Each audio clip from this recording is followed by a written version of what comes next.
महाराष्ट्र सरकारने नुकताच अनुसूचित जाती आरक्षण उपवर्गीकरणाचा अहवाल या ठिकाणी स्वीकारलेला आहे आणि या उपवर्गीकरण अहवालाच्या माध्यमातून अनुसूचित जातींमध्ये वेगवेगळे गट पाडण्याचा सरकारचं षडयंत्र आहे।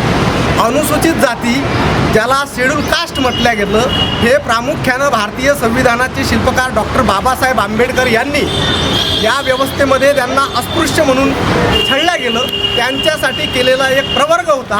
त्यानुसार राजकीय, सामाजिक, शैक्षणिक आरक्षण लागू होतं, परंतु या संपूर्ण प्रवर्गामध्ये तुकडी निर्माण करून त्यांचं विभाजन करून आरक्षण समाप्त करण्याचा आणि ते खतम करण्याचा एक कुटील डाव इथल्या शासकीय व्यवस्थेकडून सुरू आहे।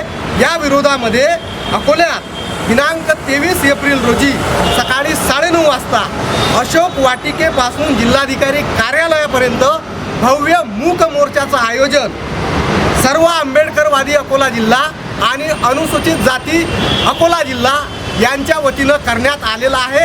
या भव्य मूक मोर्चामध्ये तमाम अनुसूचित जाती जमातीच्या संपूर्ण आंबेडकरी समाज बांधवांनी मोठ्या संख्येने सहभागी झालं पाहिजे असं मी आवाहन करतो आणि या मूक मोर्चाला सम्राट अशोक प्रतिष्ठान आणि भीमशक्ती सामाजिक संघटनेचा जाहीर पाठिंबासुद्धा जाहीर करतो।